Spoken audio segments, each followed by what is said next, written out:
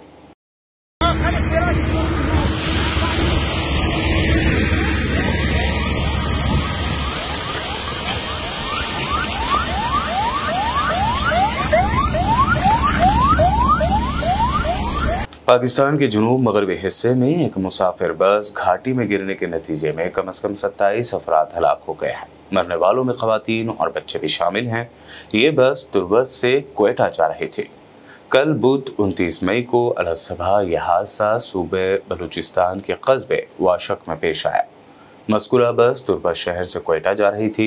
हादसे के बाद हलाक शुदगान और जख्मियों को करीबी शहर बसीमा के अस्पताल ले जाया गया, जहां 22 अफराद का इलाज किया जा रहा है, जिनमें से कुछ की हालत तशवीशनाक है। नॉर्थ कोरिया के डिक्टेटर किम जोंग उन अपने ही अनोखे तरीके से पड़ोसी मुल्क साउथ कोरिया के खिलाफ हमलावर हुए हैं। नॉर्थ कोरिया ने अपने हरीफ जनूबी कोरिया पर अनोखे तरीके से कचरे के बलून से हमला किया है। रिपोर्ट के मुताबिक शुमाली कोरिया ने कचरे से भरे 260 बलून्स यानी गुब्बारे साउथ कोरिया भेजे हैं, जिनमें प्लास्टिक की बोतलें, बैटरी सेल और दीगर कूड़ा करकट शामिल है। कुछ गुब्बारे जनूबी कोरिया में उतर चुके हैं, जबकि कुछ हवा में ही मौजूद दिखाई दिए। साउथ कोरिया की डिफेंस मिनिस्ट्री ने अलर्ट जारी करते हुए आवाम को होशियार रहने की हिदायत कर दी है। नायब डिफेंस मिनिस्टर का कहना है कि हम भी जवाबी कार्रवाई करते हुए फुजले और गंदगी से भरे गुब्बारे नॉर्थ कोरिया भेजेंगे। वर्ल्ड न्यूज़ में खबरों का सिलसिला लगातार यूं ही जारी रहेगा। फिलहाल रुकते हैं एक छोटे से ब्रेक के लिए।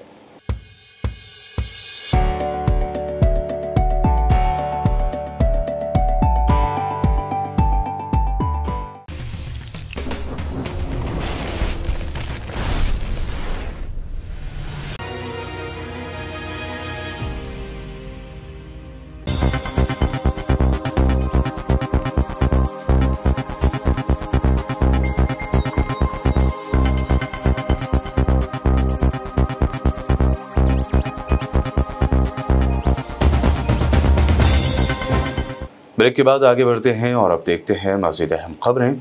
हिंदुस्तान के महकमा मौसमियात ने आज जुमेरात 30 मई को बताया है कि वक्त से पहले साउथ वेस्ट मानसून ने केरल में दस्तक दे दी है। मानसून की दस्तक के साथ ही केरला में तेज़ हवाएं और बारिश शुरू हो गई है। बारिश और तेज़ हवाओं की वजह से कई जगह पेड़ उखड़ कर गिर गए। इससे पहले महकमा मौसमियात ने केरला में 31 मई तक मानसून की दस्तक देने का इम्कान जाहिर किया था। केरल में गुज़िश्ता 3 दिनों से लगातार बारिश हो रही है और तेज़ हवाएं चल रही हैं। बारिश की वजह से कई जगह पानी भर गया, जबकि कई घरों को भी नुकसान पहुंचा है। मजलिस इत्तेहादुल मुस्लिमीन के सदर असदुद्दीन ओवैसी ने नरेंद्र मोदी के मुस्लिम मुखालिफ बयानों पर शदीद रद्द-ए-अमल जाहिर किया। उन्होंने पीएम मोदी के हालिया संडे हॉलीडे वाले बयान पर जवाब देते हुए कहा कि नरेंद्र मोदी, आप ये कह दो कि हफ्ते में 7 दिन नहीं रहेंगे, 8 दिन रहेंगे और उस 8वें दिन का नाम मोदीवार होगा। अगर भारत की गरीबी इससे खत्म होगी तो करके बताओ। उनकी भाषा का इस्तेमाल आपने देख लिया कि 10 साल से मोदी क्या भाषा इस्तेमाल करते हैं। वजीर आजम है, प्रधानमंत्री हैं, कभी कहते हैं कि कपड़ों से देखकर पहचान लो, कभी कब्रिस्तान और शमशान की बात करते हैं, तो अब कह रहे हैं कि हम घुसपैठी हैं, अब कह रहे हैं कि हमारी बेटियां, हमारी महिलाएं ज्यादा बच्चे पैदा करती हैं, अभी कह रहे हैं कि हिंदू बहनों के गले से मंगलसूत्र उतार कर मुसलमानों को दे दिया जाएगा, जिहादी कह रहे हैं। कभी मोदी कहते हैं कि झारखंड में जाकर तकरीर करके मोदी ने कहा कि झारखंड के किसी जिले में जुमे के दिन छुट्टी का ऐलान कर दिया गया, तो मोदी ने कहा देखिए यहां पर मुसलमान जुमे को छुट्टी मना रहे हैं, अब क्या मुसलमान संडे के दिन ईसाइयों से लड़ेंगे, और अगर नहीं करेंगे तो क्या हिंदुओं से लड़ेंगे। ये जबान के वजीर आजम को जेब देती है। नरेंद्र मोदी, क्या आप किसके वजीर आजम हैं? आप भारत के 133 करोड़ जनता के प्रधानमंत्री हैं या नहीं, बताइए आप। बल्कि मैं तो यहां पर आपके दरमियान में खड़े होकर कह रहा हूं कि नरेंद्र मोदी, आप भी मंगलवार को, सोमवार को छुट्टी डिक्लेयर कर दो, हमको इतराज नहीं है। अगर वो उससे भी दिल नहीं भरता तो आप ये कह दो कि हफ्ते में 7 दिन नहीं रहेंगे, 8 दिन रहेंगे, उसको कह दीजिए उसका नाम मोदीवार होगा। मोदीवार कर दीजिए। अगर भारत की गरीबी मोदीवार करने से खत्म होती है तो करके बताइए, हमको करके बताइए ना। मगर मोदी अपनी तकरीर में सिर्फ मुसलमान मुसलमान मुसलमान मुसलमान कर रहे हैं। नरेंद्र मोदी, हिंदू भाइयों में भी बहुत गरीबी है, हिंदू बैकवर्ड क्लास के भाई बहनों में बहुत गरीबी है, बेरोजगारी है, दलितों में बेरोजगारी है, गुर्बत है। बताओ मोदी, तुमने उनके लिए क्या किया? तुम तो गाली हमको दे रहे हो, मगर बताओ इनके लिए आपने क्या किया? मोदी के पास कोई जवाब नहीं है। आप बताइए कि क्या कोई प्रधानमंत्री ऐसा इस जबान को इस्तेमाल कर सकता है कि जुमे के दिन ऐसा कर दिए तो मुसलमान हिंदू से लड़ना चाह रहे, मुसलमान ईसाई से लड़ना चाह रहे। देश के प्रधानमंत्री, आप क्यों लड़ाना चाह रहे हैं? आप क्यों लड़ाना चाह रहे हैं? अरे यहां पर इस मुल्क में, वतन अजीज में, भारत में अल्पसंख्यक समाज मुसलमानों की एक 1200 साल की तारीख है। ये मेरे अल्फाज नहीं है, मौलाना अबुल कलाम आजाद के अल्फाज है। उन्होंने कहा था कि हमारी ये रोशन तारीख है, मैं इसको छोड़ने को तैयार नहीं हूं। आज हमारे भारत के प्रधानमंत्री एक पार्लियामेंट के इलेक्शन में हर चीज की जिम्मेदारी मुसलमान मुसलमान मुसलमान मुसलमान कर चुके हैं। कांग्रेस सदर मल्लिकार्जुन खड़गे ने नरेंद्र मोदी के गांधी जी के बारे में दिए गए बयान पर जमकर तनकीद की। उन्होंने कहा कि गांधी फिल्म देखकर गांधी जी के बारे में मालूमात हासिल करने वाले मोदी की बातों पर हंसी आती है। ये कल प्रधानमंत्री मोदी जी ने सारी दुनिया को ये बताया कि उनको महात्मा गांधी के बारे में रिचर्ड एटनबर्ग की फिल्म देखने के बाद पता चला। मुझे हंसी आती है कि एक फिल्म देने के बाद दुनिया को महात्मा गांधी जी का परिचय हुआ। ये कहना एक प्रधानमंत्री जी के लिए मैं समझता हूँ क्या अज्ञान समझो, या वो पढ़े नहीं महात्मा गांधी के बारे में। कम से कम हमारे वक्त तो ये था कि नॉन डिटेल था महात्मा गांधी जी के ऊपर, और अगर पढ़ते या पढ़े होंगे मेरे को मालूम नहीं, ये ऐसी बातें नहीं बोल सकते थे। सारी दुनिया जानती है महात्मा गांधी जी को। यूएन के सामने स्टैच्यूज है, और जैसा कि बहुत से नेता लोग महात्मा गांधी जी का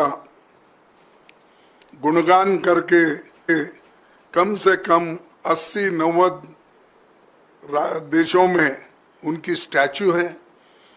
यूएन से लेकर हर जगह, हर कंट्री में जहाँ पर भी जद्दोजहद हो गई है, और जो अहिंसा के आधार पर जो लोग आज़ादी पाए, उन लोगों को सबको मालूम है। लेकिन किस वजह से हमारे देश के प्रधानमंत्री ये बात कही, ये मुझे बहुत आश्चर्य लग रहा है। और ऐसा ही हो सकता है जैसा महात्मा गांधी जी जो काम किए, जो कहे, उसके बारे में पता नहीं है, तो मैं समझता हूँ संविधान के बारे में भी उनको पता नहीं होगा, नहीं तो ऐसा बातें बोलते नहीं थे। कांग्रेस कायद राहुल गांधी ने जलसे आम से खिताब करते हुए दावा किया कि जैसे ही इंडिया अलायंस की हुकूमत बनेगी, हम गरीबों को पैसा देना शुरू करेंगे। लेकिन मीडिया वाले कहेंगे हुकूमत गरीबों की आदत बिगाड़ रही है। लेकिन हम मीडिया की बात नहीं सुनेंगे, क्योंकि आप अडानी अंबानी के लोग हैं। जैसे ही हम आपको पैसा देना शुरू करेंगे, हिंदुस्तान की अर्थव्यवस्था शुरू होगी, made in India, made in Orissa शुरू होगा। ये मीडिया वाले कहेंगे कि देखिए इंडिया गठबंधन की सरकार गरीबों की आदत बिगाड़ रही है। मैं इनसे कहना चाहता हूं, अगर आपने ज्यादा कुछ कहा तो जो हम 1 लाख रुपए दे रहे हैं, हम उसको 2 लाख कर देंगे। आप लोग अदानी अंबानी के लोग हो, आप लोग मोदी जी के चमचे हो, हम आपकी बात नहीं सुनेंगे। हम किसानों की बात सुनेंगे, मजदूरों की बात सुनेंगे, बेरोजगार युवाओं की बात सुनेंगे, आदिवासियों की बात सुनेंगे। दलितों की, पिछड़ों की बात सुनेंगे। हमारी सरकार 90% लोगों की सरकार होगी। 10 साल नरेंद्र मोदी ने 1% लोगों की सरकार चलाई। जो जितना बोलना है आपको बोलना है बोलो, हम गरीबों का काम करेंगे। लालू यादव के बेटे तेजस्वी यादव ने मीडिया से बात करते हुए दावा किया कि नरेंद्र मोदी की 3 महबूबाएं हैं, उन्हें इलेक्शन यही महबूबाएं हरवाएंगे। कौन है नरेंद्र मोदी की वो 3 महबूबाएं, जानिए खुद तेजस्वी यादव की जुबान। इस बार इंडिया की सरकार बनने जा रही है, हम लोग 300 पार कर रहे हैं और मोदी जी को उनकी 3 महबूबा जो है वो चुनाव हरवा रहे हैं, जिससे सबसे ज्यादा प्यार उन 3 महबूबाओं से करते हैं मोदी जी। पहली महबूबा है बेरोजगारी, दूसरी महबूबा गरीबी और तीसरी महबूबा महंगाई। ये तीनों महबूबा मोदी जी की चुनाव हरवा रही है। अखिलेश यादव ने मीडिया से बात करते हुए कहा कि बीजेपी 400 पार का नारा देकर आईन बदलना चाहती थी। उनके 10 साल दौर इख्तिदार में रिजर्वेशन खत्म हो गया है। अखिलेश यादव ने कहा कि ये जनता का इलेक्शन है और इस मर्तबा उन्होंने अपने हाथों में ये चुनाव लिया है। 400 पार का नारा दे रहे थे, संविधान बदलना चाहते थे। सोचिए, इनके दल में वो लोग हैं जो संविधान बदलने का समर्थन करते हैं, आरक्षण खत्म हो उसका समर्थन करते हो। इनके 10 साल में आरक्षण खत्म हुआ है। सबसे बड़ी बात है ये जनता का चुनाव है और जनता ने अपने हाथ में चुनाव ले लिया। बहुत होते हैं और सोचिए आप खुद मिर्जापुर के हैं। दिल्ली में सरकार इनकी 10 साल से और 7 साल से उत्तर प्रदेश में सरकार, खुद मंत्री और उनके परिवार के और मंत्री। ऐसा बहुत कम देखा होगा कि पति पत्नी मंत्री हो, सब ताकत उनके पास हो, प्रधानमंत्री इतना इज्जत देते हो, लेकिन सोचिए जनता को क्यों निराश कर दिया। न यहाँ के नौजवानों को नौकरी मिली है, न रोजगार मिला, न कोई कारखाना लगा, न कोई उद्योग लगा। और जो चीजें मेडिकल कॉलेज में का इलाज संभव है, वहाँ पे गरीब का इलाज संभव नहीं है। यूपी के साबिक मिनिस्टर और सीनियर समाजवादी लीडर आजम खान की बीवी तंजीन फातिमा कल जेल से रिहा हो गई। करीब 8 महीनों बाद उन्हें रिहाई मिली है। उन्हें अपने बेटे के बर्थ सर्टिफिकेट के मामले में सजा दी गई। तंजीन फातिमा साबिक MP और साबिक MLA भी रह चुके हैं। बोलेंगे थोड़ा पीछे हो जाइए।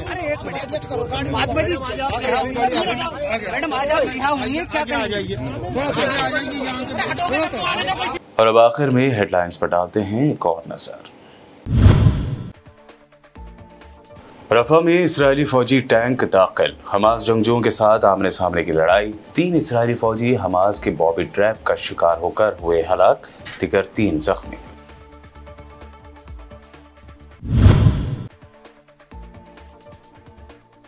इंतहा पसंद इसराइलियों पर मुश्तबा फलस्तीनी शख्स ने चढ़ा दी कार, 2 इसराइली हलाक। रफा पर इसराइल के नए हमलों में मजीद 37 फलस्तीनी शहीद।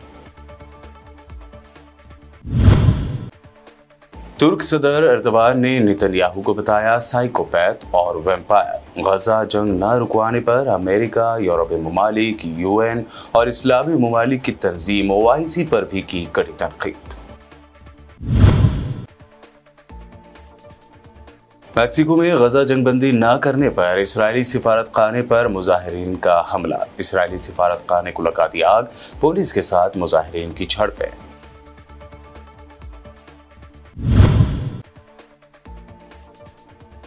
वक्त से पहले केरला में मॉनसून ने दे दी है दस्तक। केरला में तेज हवाएं और बारिश का सिलसिला शुरू, कई जगह पेड़ गिरने की खबरें।